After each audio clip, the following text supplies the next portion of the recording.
Aleluia, aleluia, aleluia, aleluia.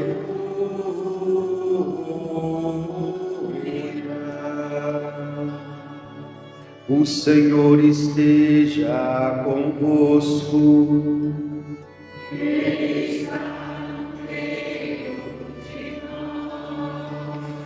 Proclamação do Evangelho de Jesus Cristo, segundo Mateus.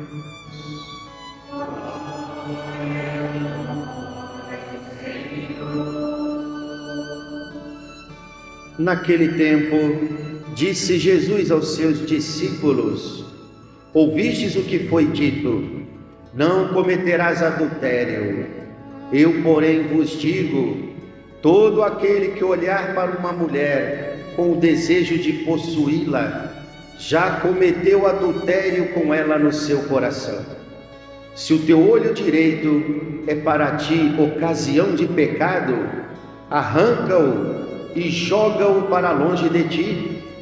De fato, é melhor perder um de teus membros do que todo o teu corpo ser jogado no inferno. Se a tua mão direita é para ti ocasião de pecado, corta e joga para longe de ti. De fato, é melhor perder um dos teus membros do que todo o seu corpo ir para o inferno. Foi dito também: quem se divorciar de sua mulher, dê-lhe uma certidão de divórcio. Eu, porém, vos digo: todo aquele que se divorcia de sua mulher, a não ser por motivo de união irregular, faz com que ela se torne adúltera. E quem se casa com a mulher divorciada comete adultério. Palavra da salvação.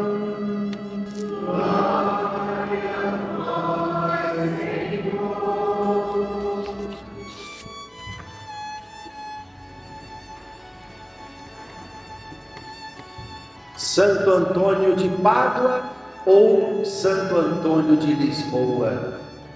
De Pádua porque foi onde ele terminou a sua vida, onde se encontram os seus restos mortais, morrendo apenas com 36 anos de idade. Isto porque se esgotou em suas forças no anúncio do Evangelho. Santo Antônio de Lisboa, porque foi onde ele nasceu, sua terra natal. São João Paulo II resolveu esta contenda, um dia celebrando na Basílica de Santo Antônio, em Lisboa. No momento da oração, ele se levantou e disse: Santo Antônio não é de Pádua e nem de Lisboa.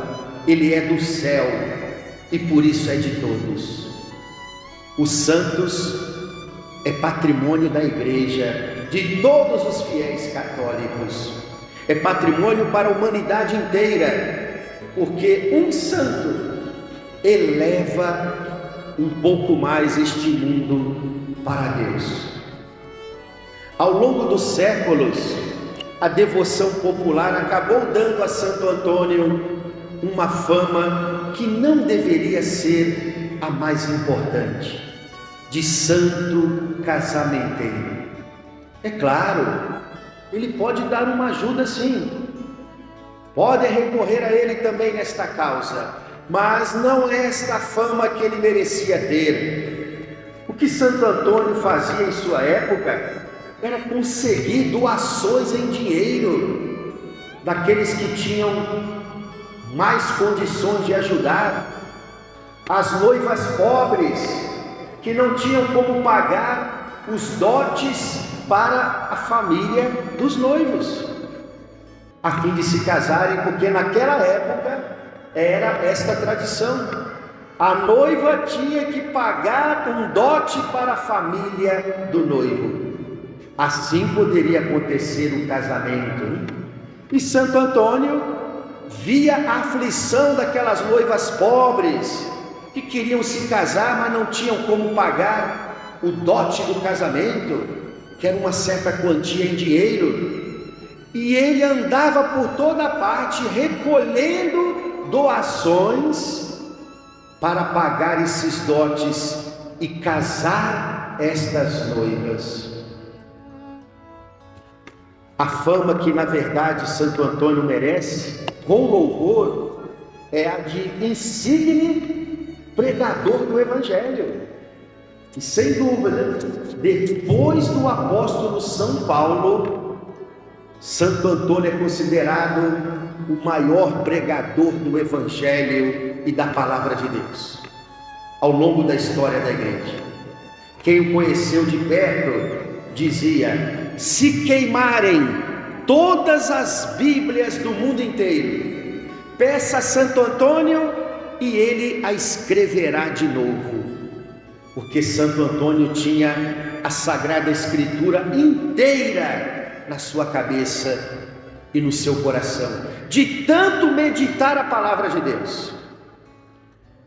Quando nós temos contato com os sermões de Santo Antônio, ainda hoje é possível encontrar livros que trazem os seus sermões.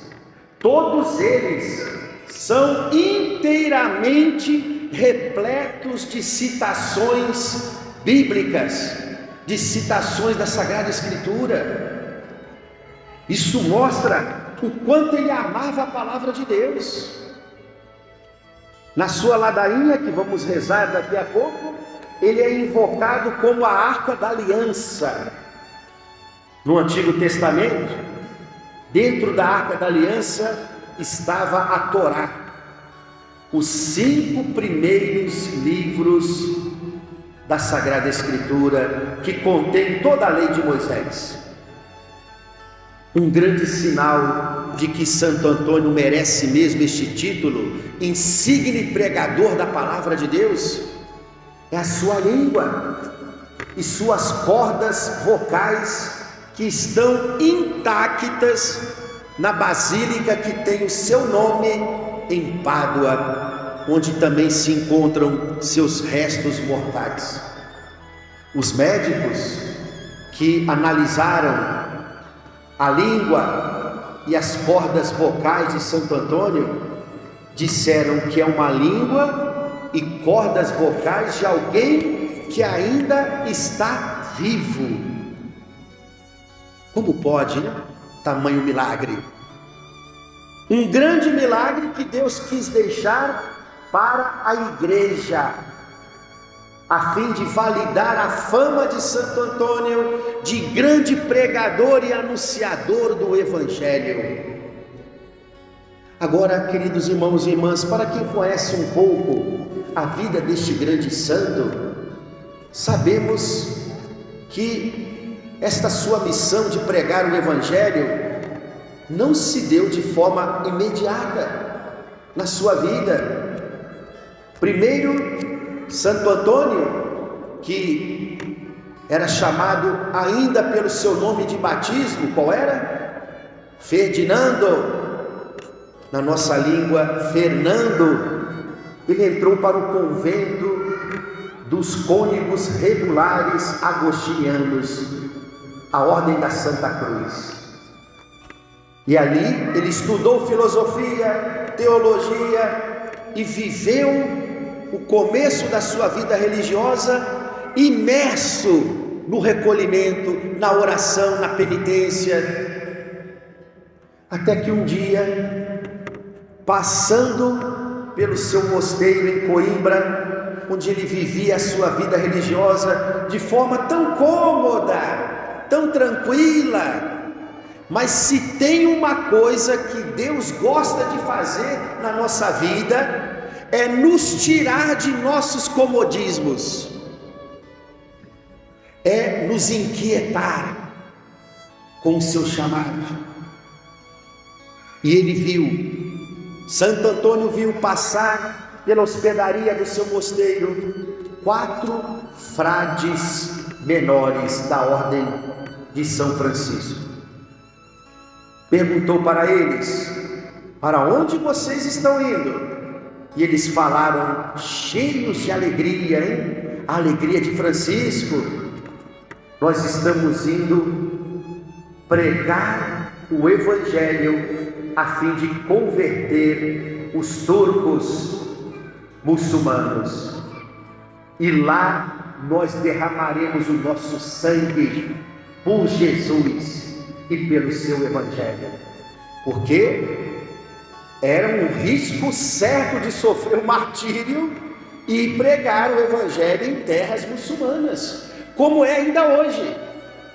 Vai pregar o Evangelho para o muçulmano, você vai ver aonde eles colocarão suas espadas no seu pescoço. Naquela época mais ainda, hein? Mas a inquietação realmente incomodou Santo Antônio, Ferdinando ainda, religioso, monge, agostiniano, quando depois de um tempo, de alguns meses, 4 caixões passaram pelo mesmo mosteiro, trazidos por alguns missionários. Quem eram esses 4 cadáveres? Aqueles 4 franciscanos que passaram pela hospedaria do mosteiro de Santo Antônio, dizendo: nós vamos pregar o Evangelho para os turcos muçulmanos. Agora estavam ali 4 mártires que haviam derramado seu sangue. Santo Antônio, quando viu aquilo, sentiu o fogo do chamado de Deus ardendo no seu coração. Deixou a vida naquele mosteiro e entrou para a família franciscana, para os pobres de Assis. E assim, primeiramente ele viveu alguns anos no anonimato, sem se dar a conhecer, realizando trabalhos muito humildes na cozinha, lavando os banheiros, cuidando das plantações, sem revelar todo o seu conhecimento em teologia e nas Sagradas Escrituras. Ninguém conhecia a sabedoria de Antônio, até que num dia, onde haveriam várias ordenações de padres, tanto dominicanos como franciscanos, ninguém havia escolhido quem iria pregar naquela missa. Era o costume que um dos religiosos, que já era sacerdote, naquela ordem que estaria gerando mais sacerdotes para a igreja, que fizesse o sermão. Ninguém havia escolhido quem iria pregar. Antônio, de forma muito humilde, levantou a mão: eu posso, se quiserem me ajuda. O cozinheiro, Antônio. O lavador de banheiros, Antônio. Trabalhos dignos, sim, trabalhos humildes, que também agradam muito a Deus. E assim deixaram Antônio pregar naquela missa. E olha, todos ficaram profundamente tocados pela sabedoria e a profundidade das palavras de Santo Antônio, que ele passou a ser convidado para pregar em muitos lugares. Não teve mais sossego. Depois de alguns anos, a igreja permitiu os cientistas analisarem os seus restos mortais em Pádua, e chegaram a dizer: as rótulas desses joelhos e os ossos destes tornozelos são de alguém que caminhou milhares e milhares de quilômetros a pé. As rótulas dos joelhos e os ossos dos tornozelos de Santo Antônio estavam como que moídos de tanto caminhar a pé pregando o Evangelho. Eis o ardor missionário deste grande santo, eis a sua caridade ardente, a caridade do coração de Cristo, que o movia a andar por toda parte incansavelmente em busca de salvar almas para o reino dos céus. Os santos entenderam muito bem aquilo que Jesus chegou a dizer uma vez: o meu reino não é deste mundo, e vós também que me seguem não sois deste mundo. Os santos só desejavam uma coisa, não era apenas uma transformação social deste mundo, como se aqui fosse o lugar para o reino de Deus se estabelecer plenamente. Não vamos ter o paraíso aqui na terra, não vamos. E por isso, a grande missão da igreja, a grande missão dos santos, é ganhar almas para o reino dos céus.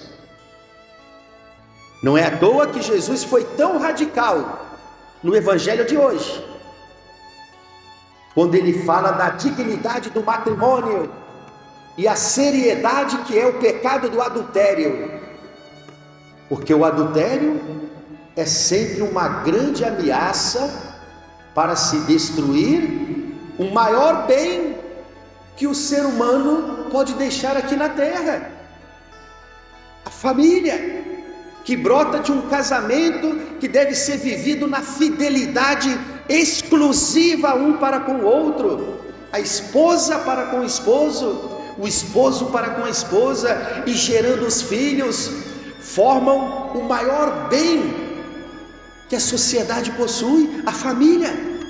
Então, Jesus, para defender a dignidade do matrimônio,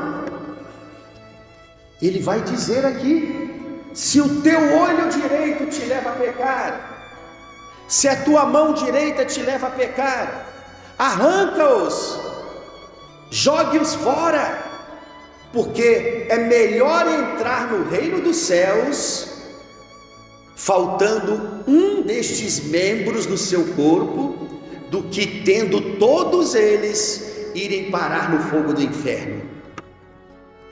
Jesus não se preocupou em realizar um paraíso aqui na terra, porque isto nunca vai ser possível. Enquanto o pecado habitar no coração do ser humano, a grande obra que Jesus quer realizar nos corações é salvar o ser humano dos seus pecados. E quem sabe assim este mundo pode ser um pouco melhor. E por isso, não podemos ter cumplicidade com o mal. Quando Jesus fala aqui: se o teu olho direito te leva a pecar, se a tua mão direita te leva a pecar, arranca-os e jogue-os fora. Jesus está dizendo que não podemos ter cumplicidade com o mal na nossa vida. O que tem que ser arrancado da nossa vida não é o olho, não é a mão, não é alguma parte do nosso corpo, é o pecado, é tudo aquilo que impede que Deus realize o seu plano de amor e de salvação no meio do mundo, em nossas vidas. Os santos foram aqueles que lutaram com radicalidade, hein? Contando com a graça de Deus, é claro, para não serem cúmplices com o pecado e nem com o mal. Os santos sabiam muito bem o que significou aquelas palavras de Jesus, depois que aquele jovem rico deu as costas para o Senhor, não querendo segui-lo. O que adianta o homem ganhar o mundo inteiro e perder a sua alma para sempre?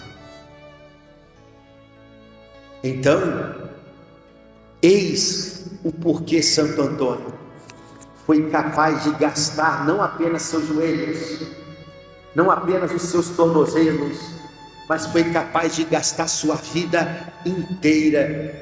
Morreu com 36 anos de idade, não porque ele queria, mas porque ele consumiu a sua vida no anúncio do Evangelho pela salvação das almas. Hoje, o ser humano luta a cada segundo para vencer a caducidade do tempo, ou seja, para não envelhecer. Parece que envelhecer hoje é o terror na vida do ser humano. O ser humano vive nessa tentação de achar que ele pode ser imortal neste mundo. Vive em busca do elixir da juventude. O ser humano tem pavor de ouvir esta palavra, envelhecimento. E luta e gasta toda a fortuna que puder gastar para entardecer a caducidade na sua vida, ou seja, o envelhecimento na sua vida. E, no entanto, não vai conseguir. Pode ficar parecendo um pouquinho mais jovem por alguns anos a mais, porém a morte vai chegar para todos.